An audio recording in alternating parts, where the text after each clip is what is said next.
Welcome back. In today's video, we're continuing our examination of what a well-thought-out children's show can teach you about writing fundamentals.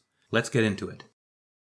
In the last episode, I introduced you to the Bible adventures and how it caught my attention as being far better than it needed to be for the audience it was aimed at. In today's episode, I'm going to kick things off by introducing you to the number one thing you need to do in order to hook your readers from the start. The need. As I continue to learn and grow in the literary arts, one of my favorite voices for authors in this arena is a man by the name of Sol Stein. Stein, who passed on in 2019, was a best-selling writer of 13 books and editor-in-chief of Stein & Day Publishing for 27 years. He also wrote several books on the craft of writing and developed a computer program to help writers develop in their craft. In his book Stein on Writing, his advice is that your protagonist must have a desire straight out of the gate. They must be searching for something. It must be followed by a strong, urgent desire to attain whatever the prize may be. It doesn't matter what the prize is, and it doesn't even need to be necessary to the plot. It only needs to be a strong and urgently felt pressing desire on the part of the character. Even a glass of water will do if they desire it urgently. And this is how each episode of the Bible adventure starts. Each one starts with a question. How can I be good? How can I be a friend? How can I love others? As they go on their journey through the rest of the show, this is the question they will try to answer. The viewer is hooked from the start because they want to hear the answer too. They want to see the protagonist, a young woman named Emily, find the answers through her adventure. Conflict. Conflict is essential to any story. But this raises an important question for this series. Where do we insert the conflict? It's not like a Saturday morning cartoon where we can just insert some aliens, someone to shoot the aliens, and call it a day. The audience that this media is intended for, which includes parents as well as children, would frown on that kind of content. The show is intended to pass on morals and values that are contrary to that kind of ethic, at least in parents' minds. And as the father of 3 children under 5, the last thing we want is to expose them to content that will overstimulate them. Being a parent is difficult enough without content that will entice your impressionable son to engage in epic knockdown brawls with his younger sister. So we need to get creative with how we introduce conflict. We can begin by understanding the main kinds of conflict in a story. I won't go into depth on this topic in this video, but conflict falls into 3 main categories. First, we have man versus man. This is straightforward and is what most people think of when a show they're watching inserts some aliens and someone to shoot the aliens. This is by far the easiest way to insert conflict into a story. Second, we have man versus the environment.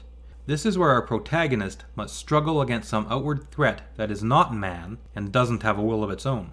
A hero struggling against a storm or some other force of nature is an example of this. Third, we have man versus himself. This is where the protagonist, not having an external antagonism to contend with, must turn inwardly and muster his own strength to defeat the demons of his own soul. This is where the Bible Adventures chooses to focus its conflict. The great conflict in these stories comes from Emily, as she inwardly struggles to answer the question given to her at the start of the show. There's a short interlude in later acts of the show where brief external conflicts may arise, and I'll touch on that later. But for the most part, the conflict in the series is focused on Emily and her inward desire to answer her daily question. Before we continue, don't forget to like, subscribe, and ding the bell so YouTube will notify you when I upload new videos. And don't forget to check the description of this video for book recommendations as well as all the tools and resources I use in my writing and video production. Back to the video. The Mentor.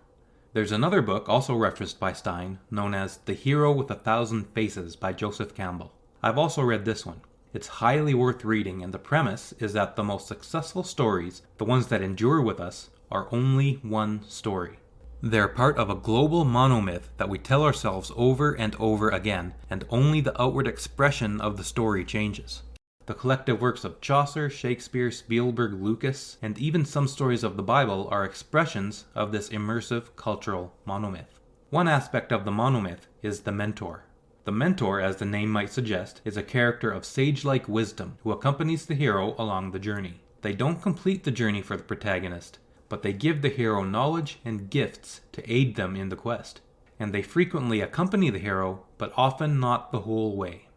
The important thing to take away is that it's the mentor who gives the call to adventure that the hero must follow. This call can either be initially accepted or rejected by the hero.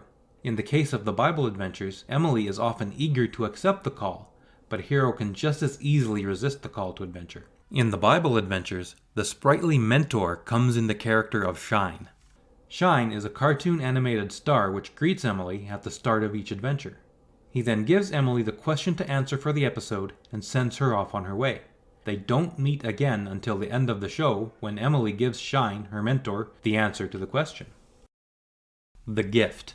Another aspect of the hero's journey is the gift. Before going on the journey, the hero gets a gift to aid him on his quest. The gift usually comes from the mentor, but not always. In Star Wars, Luke gets his father's lightsaber from Obi-Wan. In Harry Potter, Harry gets his wand from Ollivander. This is one instance where the gift doesn't come from the mentor. Another would be Q from the James Bond franchise, and I'm sure you can think of others now if you try. Shine, being the mentor, also offers his own gifts to Emily. He offers 3 gifts which come in the form of what they call picture passes. These picture passes are clues to help Emily discover the answers to the question Shine posed at the start of the story. She puts them in her adventure bag and pulls them out at key moments along the journey. The Threshold Guardian. This is where the hero begins their journey and discovers their first obstacle, the Threshold Guardian. This entity guards the road of trials and provides some form of test for the hero to pass before they can proceed. It's not always some big, frightful beast, but it can be. It can also be as simple as solving a riddle or giving a password to a gatekeeper. In the Bible adventures, the Threshold Guardian comes in the form of Guy the Bible Guy. Guy is a scary, joyful character who consumes the Word of God with a zeal that would probably be medicated in any other setting. He answers questions for Emily and provides a Bible verse for her to memorize. Emily can't proceed along the road of trials until she memorizes the Bible verse. Once she does, she's free to carry on. That's it for this video. In the next video, we're going to take a look at how the Bible adventures winds down their conflict and brings catharsis to the story. I'll see you there. Until next time, good writing and Calamus Gladio Fortior.